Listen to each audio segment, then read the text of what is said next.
From the 1011 Now streaming studio, this is The Night Beat. Sponsored by Pella Windows and Doors of Lincoln. Good evening, I'm Danielle Shenk with your headlines for Monday, July 7th.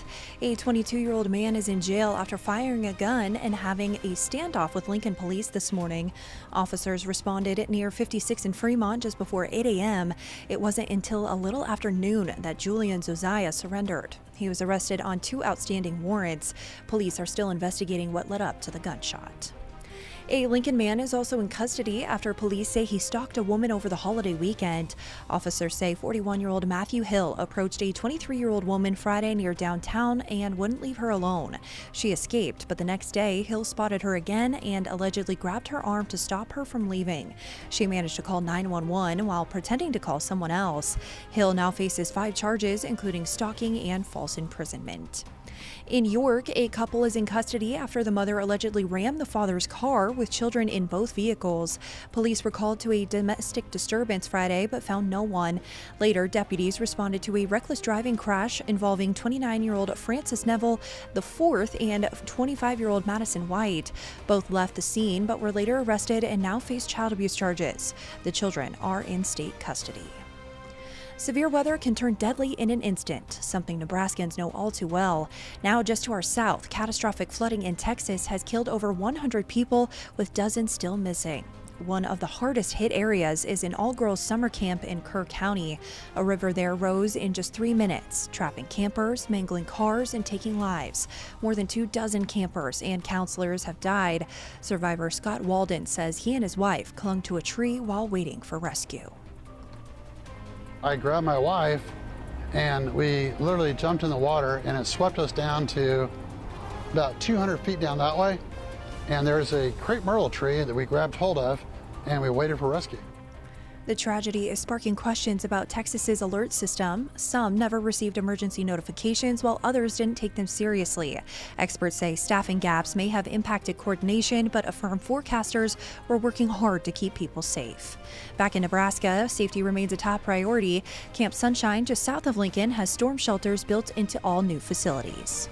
Staff are trained in those situations of where to go, what to do, primarily not just for the physical safety, but also ensuring that campers are they're feeling safe. Meanwhile, Nebraska Task Force 1 is deploying to Texas to help. Governor Jim Pillen approved the move under the state's Emergency Management Act. The team will assist with rescue equipment, boats, and vehicles. Switching gears to education news, the Department of Education is pausing nearly $6 billion in funding nationwide, including about $40 million for Nebraska schools. The state says it has not yet received federal funding for several grants typically expected by July 1st, creating uncertainty for districts, budgets, and student achievement.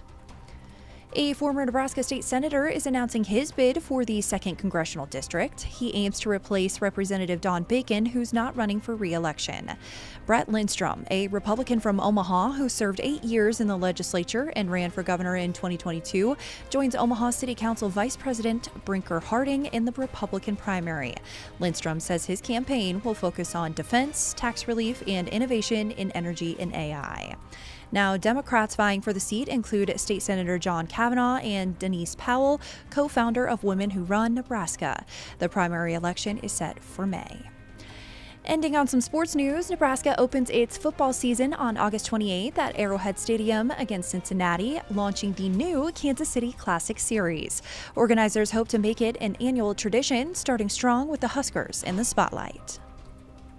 When you look at this matchup with Cincinnati and Nebraska, it is a really strong start, and we want to show people that we can put 65,000, 70,000 people into this building for a college football game. And that matters, both to NIL and to the conferences and the teams. Nebraska last played at Arrowhead in the 2006 Big 12 Championship. This year's game kicks off at 8 p.m. on ESPN.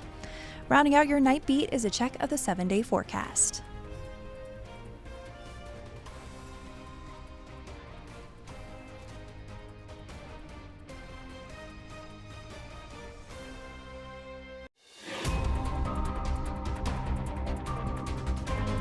You've been listening to The Night Beat. Sponsored by Pella Windows and Doors of Lincoln. Watch, listen, and stream on the 1011 app on YouTube or wherever you get your podcasts.